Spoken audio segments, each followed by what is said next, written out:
राम राम जी।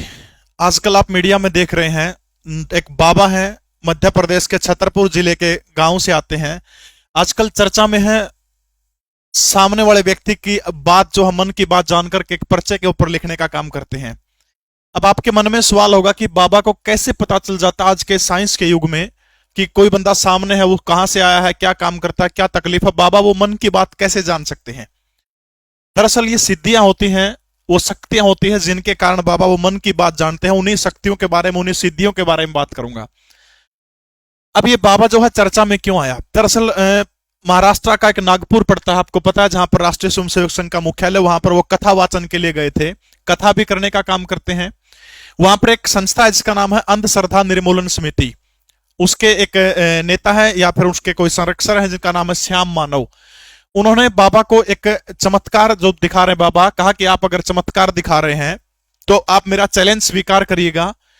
मेरे बराबर वाले कमरे में क्या क्या सामान है, वो सामान आप बता दीजिए, मैं आपको 30 लाख रुपए दूंगा।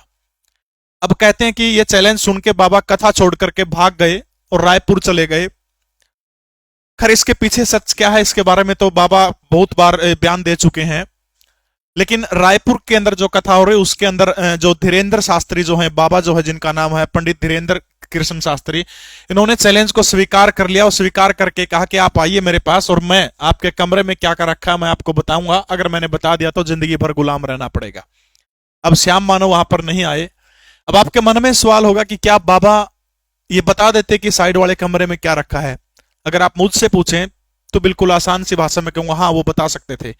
और ये बेहद आसान काम था उनके लिए, बेहद आसान काम है, चुटकियों में बता देते वो। कौन है बाबा? मध्य प्रदेश के छतरपुर जिले के गढ़ा एक गांव पड़ता है। 5 साल पहले इस गांव को कोई नहीं जानता था। इस 27 साल के नौजवान पंडित धीरेन्द्र कृष्ण शास्त्री ने पूरे विश्व के अंदर इस गढ़ा गांव को जनाने का काम किया है। 1996 के अंदर इसी गढ़ा गांव के अंदर जन्म हुआ था। खाने के एक वक्त की रोटी के लाले पड़ जाते थे। इनके दादा पंडित भगवान दास गर्ग, गर्ग है ये बनिया जिसको हम अपने उत्तर भारत में खासतौर पर बोलते हैं। इनके दादा पुजारी थे। 11 साल की उम्र से पंडित धीरेन्द्र कृष्ण शास्त्री जो है वो बालाजी भगवान जो है उनकी पूजा करने का काम करते हैं। उनके हाथ में भगवान हनुमान की एक गदा रहती है, उसको घुमाते हैं, घुमाने के बाद में चमत्कार करते हैं। लेकिन आपके मन में एक सवाल होगा कि क्या वास्तव में चमत्कार करते हैं? क्या वो एक अंधविश्वास फैलाते हैं?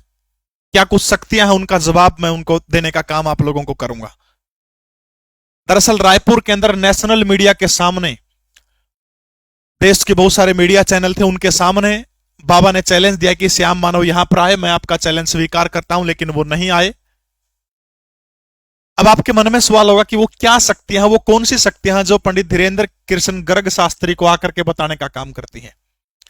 उससे पहले धीरेन्द्र शास्त्री, क्योंकि वो खासतौर पर धर्म, जो हिंदू धर्म से जो लोग बिछुड़ के वापसी चले गए उनकी घर वापसी करवाने का काम करते हैं बड़े लेवल के ऊपर, इसलिए भी वो निशाने के ऊपर रहते हैं। कुछ फोटो है मैं आपको दिखाना चाहता हूं, ये उन्हीं की फोटो है। अब उन शक्तियों का जिक्र भी करूंगा। ये एक फोटो इनके फैन के द्वारा वायरल की गई कि ढोंग सिर्फ धीरेन्द्र शास्त्री करते, यहां तो गाड़ी को पोइम सुनाई जा रही है। ये कोई पादरी है, नई गाड़ी कोई बंदा लेके आया, उसके सामने प्रार्थना कर रहे हैं कि गाड़ी ठीक चले। ये कहते हैं कि क्या ये भी अंधविश्वास नहीं है?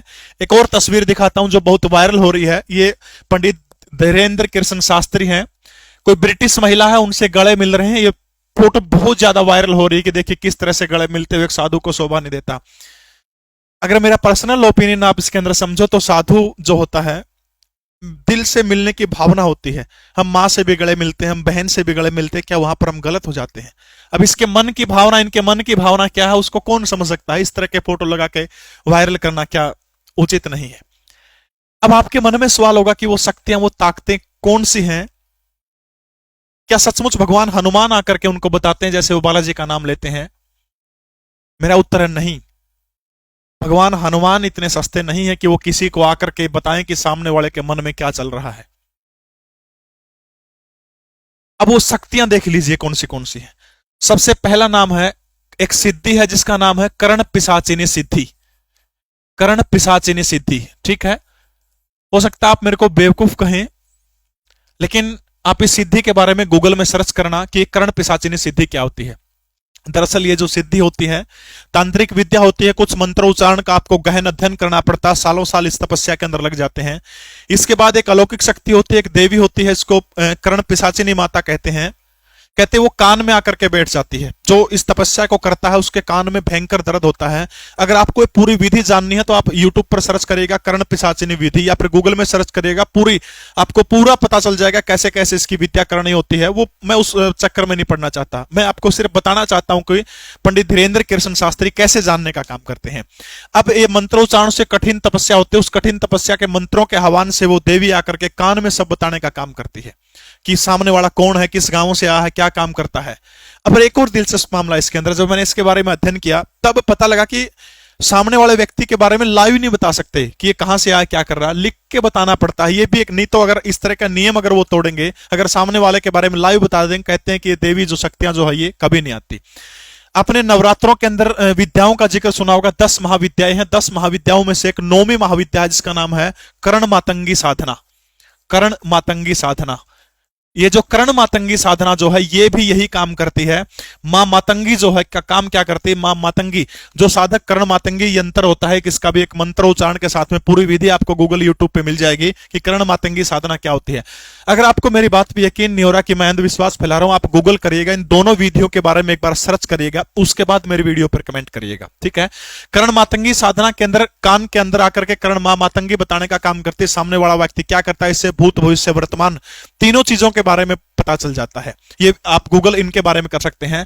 अब सबसे बड़ा सवाल है कि क्या पंडित धीरेन्द्र कृष्ण शास्त्री जो हैं, क्या उनके पास में भगवान हनुमान बताते हैं या फिर ये विद्याएं हैं उनके पास में, ज्योतिष की या फिर या कहिए सिद्धि की। ये दो ही महत्वपूर्ण विद्याएं हैं जिनके सहारे कोई व्यक्ति क्या जान सकता है कि भूत भविष्य वर्तमान सामने वाले व्यक्ति के बारे में बता देता है।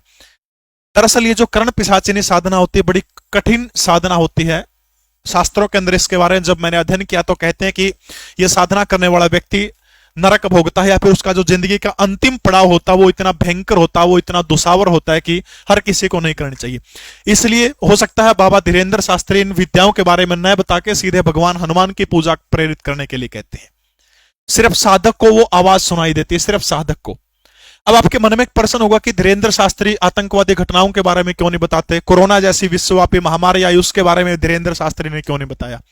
दरअसल ये जो विद्याएं होती है, चाहे मैं कर्ण पिशाचिनी की बात करूं, मां मातंगी साधना की बात करूं, ये कान में आकर के जो व्यक्ति सामने आता है, जिस व्यक्ति का चेहरा सामने होता है, आपने कई बार इनकी वीडियो आपने देखी होगी तो कई बार कहते हैं जरा जोर से ऊंचा बोलो। एक पंडोकर सरकार के बाबा हैं, मां तारा देवी दिव्य दरबार है, उड़ीसा में एक दिव्य दरबार, बहुत सारे दरबार आपको मिल जाएंगे, ठीक है।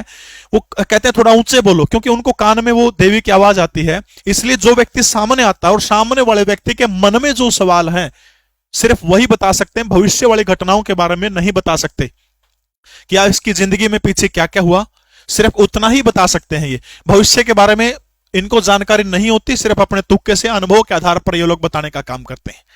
तो इन विद्याओं के दम पर पंडित धीरेन्द्र ब्रह्म शास्त्री जो हैं वो सनातन का प्रचार करने का काम कर रहे हैं। 1% भी अंधविश्वास नहीं है, पाखंड नहीं है।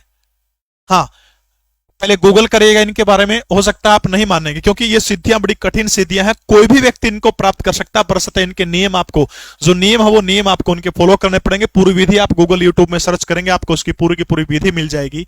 अगर आप भी करना चाहते हैं तो ये विधि कर सकते हैं। भूत भविष्य वर्तमान की जानकारी, भूत की जानकारी पूरी की पूरी आपको हो जाएगी। ये गारंटी बहुत सारे लोग लेते हैं, आपको YouTube पे बहुत सारे लेक्चर इनके बारे में मिल जाएंगे। तो ये थे आज की कहानी पंडित धीरेन्द्र शास्त्री। आपको कहानी कैसी लगी कमेंट जरूर करिएगा। जय हिंद, भारत माता की जय।